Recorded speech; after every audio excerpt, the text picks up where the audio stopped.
छात्रों, आप सबको मेरा नमस्कार। मैं सोफिया डायस हूँ। मंगलूरु विश्वविद्यालय के CBCS पाठ्यक्रम के अंतर्गत प्रथम सेमेस्टर बी छात्रों के लिए निर्धारित पाठ्यक्रम में व्याकरण विषय सर्वनाम, परिभाषा और भेद रखा गया है। इस विषय पर आज मैं सविस्तार पढ़ाऊंगी। सर्वनाम, परिभाषा और भेद आज का विषय है। यह विषय पढ़ाने का उद्देश्य सर्वनाम की परिभाषा जान लेना। दूसरा उद्देश्य सर्वनाम के भेदों को सोदाहरण समझाना। तीसरा उद्देश्य शुद्ध हिंदी का प्रयोग जान लेना। और चौथा उद्देश्य है पुरुषवाचक सर्वनाम के भेदों को उदाहरण सहित जान लेना। इसके परिणाम, यह विषय पढ़ने का परिणाम, सर्वनाम की परिभाषा हम जान सकेंगे, सर्वनाम के भेदों को सोदाहरण जान सकेंगे, शुद्ध हिंदी का प्रयोग सीख लेंगे और चौथा परिणाम है पुरुषवाचक सर्वनाम के भेदों को उदाहरण सहित जान लेंगे। सर्वनाम, इसकी परिभाषा, संज्ञा के स्थान पर प्रयुक्त होने वाले शब्द सर्वनाम कहलाते हैं। संज्ञा यानी नाउन, संज्ञा शब्द के स्थान पर प्रयुक्त होने वाले शब्दों को सर्वनाम कहते हैं। सर्वनाम, सर्व यानी सभी, तो इसका अर्थ है सर्वनाम सभी नाम, शब्दार्थ है सभी नाम। और इसकी परिभाषा इस तरह है, संज्ञा के स्थान पर प्रयुक्त होने वाले शब्द सर्वनाम कहलाते हैं। उदाहरण के लिए एक उदाहरण मैं देना चाहती हूँ।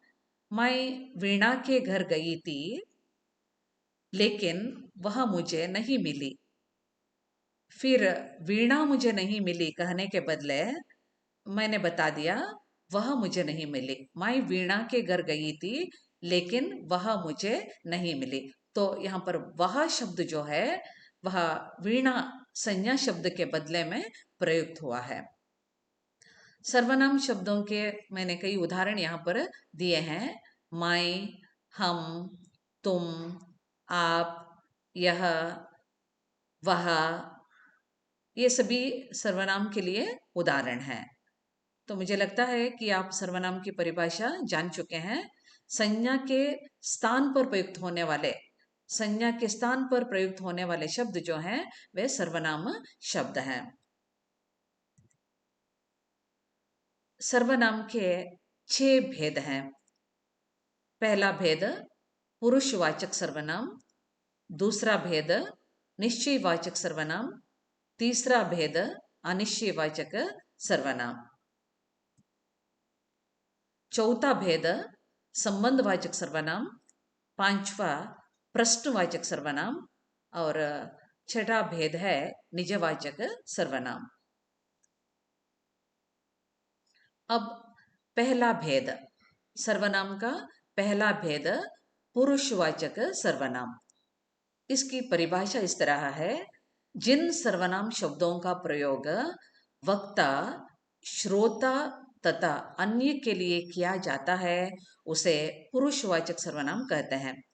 तो जिन सर्वनाम शब्दों का प्रयोग वक्ता के लिए, वक्ता यानी बोलने वाला, श्रोता यानी सुनने वाला तथा अन्य के लिए किया जाता है उसे पुरुषवाचक सर्वनाम कहते हैं। तो किसके लिए? बोलने वाले के लिए, सुनने वाले के लिए और अन्य के लिए जो सर्वनाम शब्द प्रयुक्त होते हैं उन्हें पुरुषवाचक सर्वनाम कहते हैं। यहाँ पर मैंने उदाहरण दिए हैं।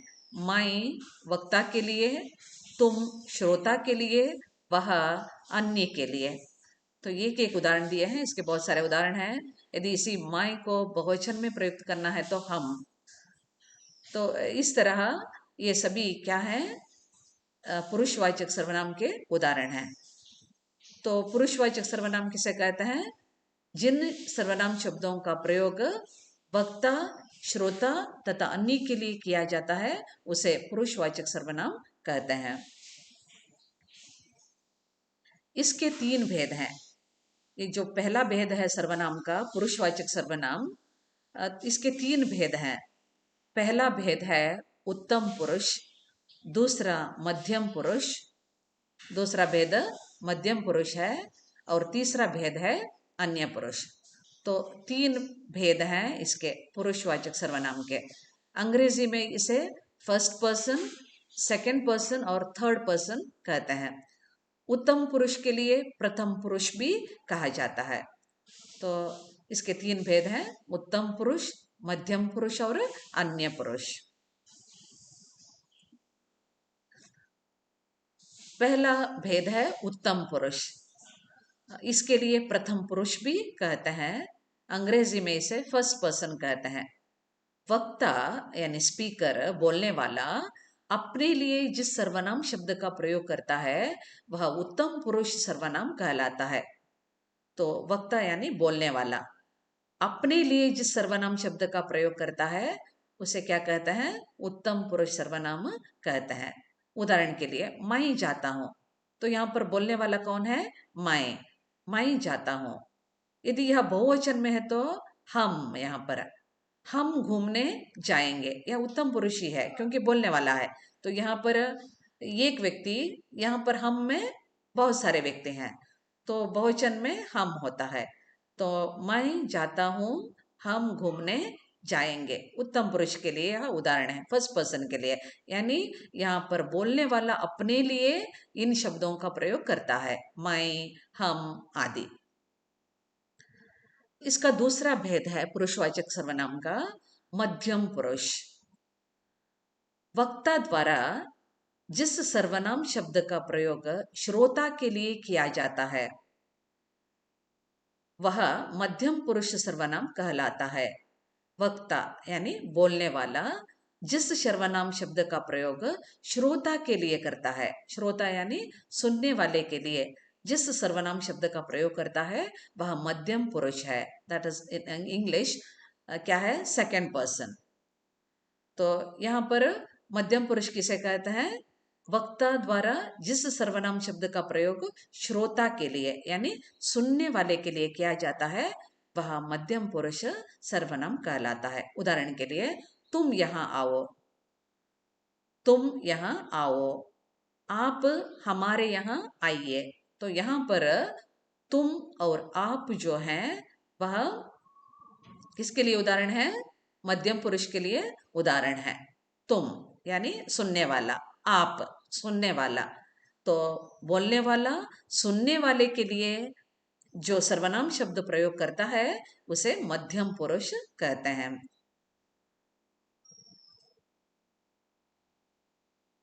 अभी पुरुषवाचक सर्वनाम का तीसरा भेद है अन्य पुरुष। जो व्यक्ति बोलने और सुनने वाले के सामने उपस्थित नहीं होता उसके विषय में बात करने के लिए वक्ता जिस सर्वनाम का प्रयोग करता है वह अन्य पुरुष है। तो यहाँ पर अन्य पुरुष कौन है?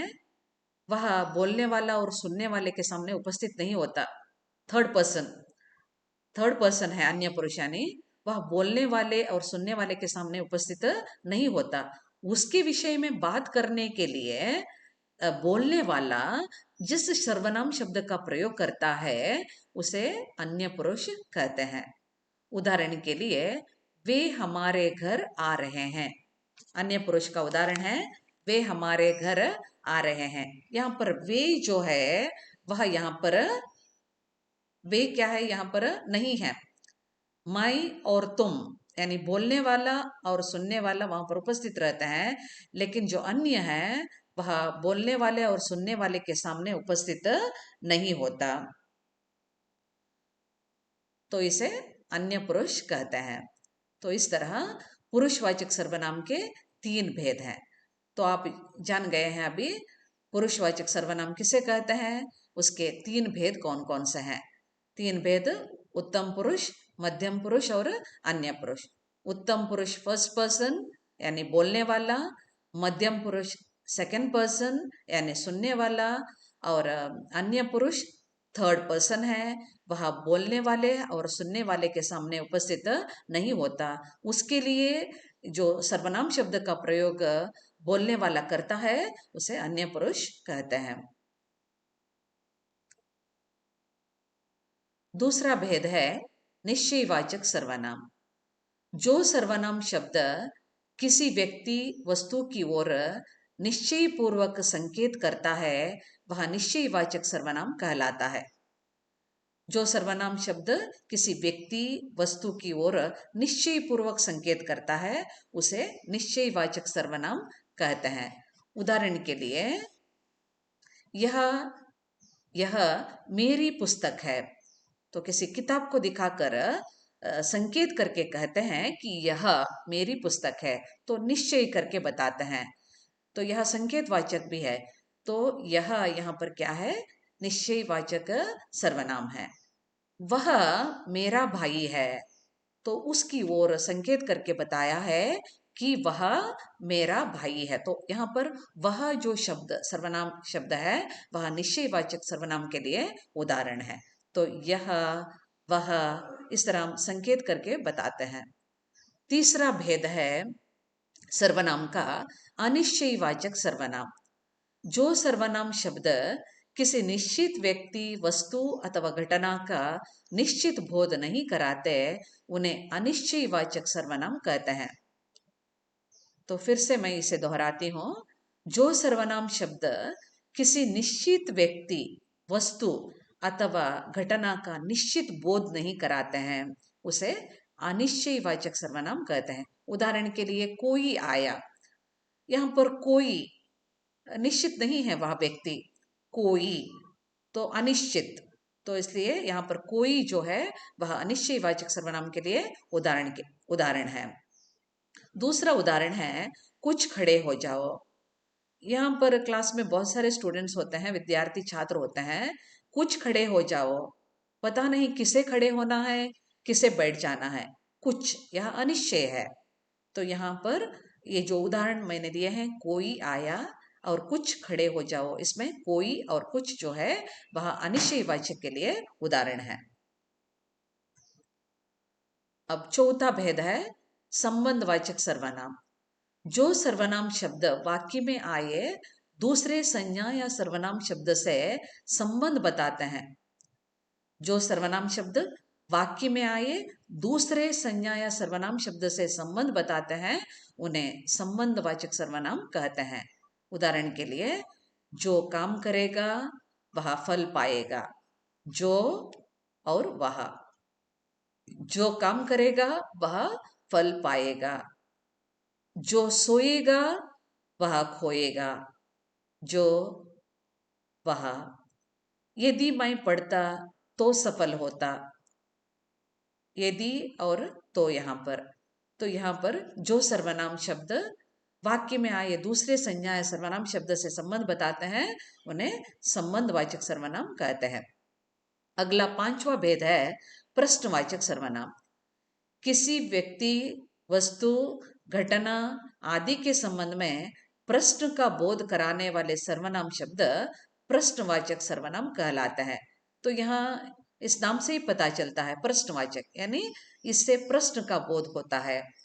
तो जो सर्वनाम शब्द किसी व्यक्ति वस्तु घटना आदि के संबंध में प्रश्न का बोध कराते हैं उसे प्रश्नवाचक सर्वनाम कहते हैं।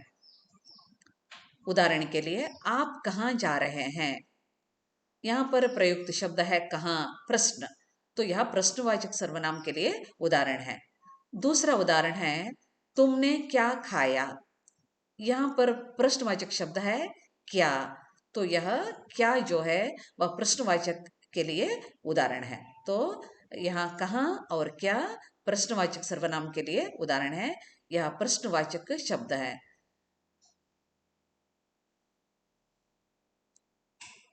और अंतिम भेद है सर्वनाम का निजवाचक सर्वनाम।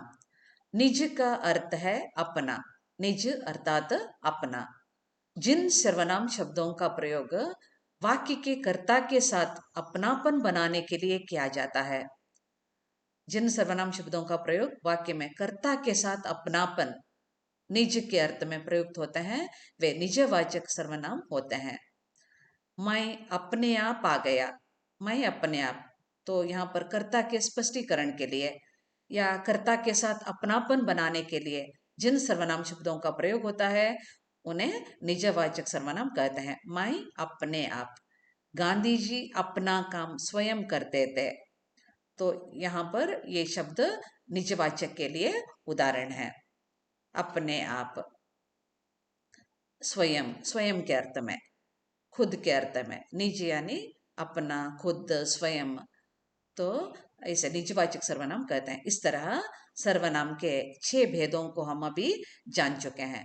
तो पहला है पुरुषवाचक सर्वनाम, निश्चयवाचक सर्वनाम, अनिश्चयवाचक सर्वनाम, संबंधवाचक सर्वनाम, प्रश्नवाचक सर्वनाम और निजवाचक सर्वनाम। यहाँ पर यह सर्वनाम और सर्वनाम के जो भेद हैं, यह चैप्टर, यह विषय समाप्त हो जाता है। संदर्भ ग्रंथ सैद्धांतिक हिंदी व्याकरण है।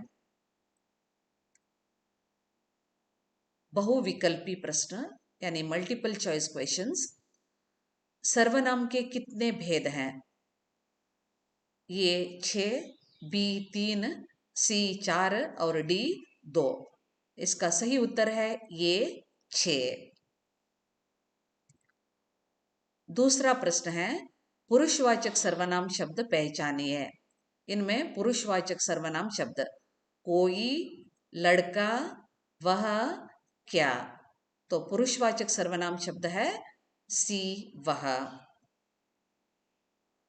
तीसरा प्रश्न सर्वनाम शब्द पहचानिए।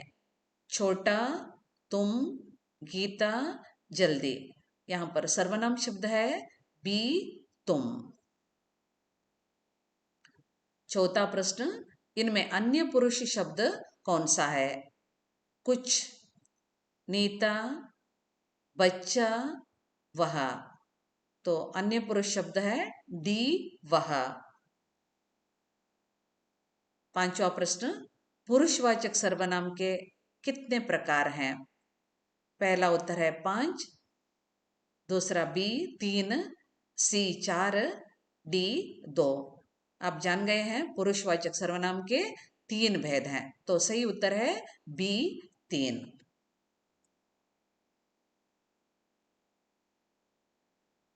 तो यहाँ पर हमारा यह सर्वनाम और उसके परिभाषा और भेद चैप्टर समाप्त हो जाता है। हम अगले क्लास में फिर मिलेंगे। तब तक के लिए नमस्कार।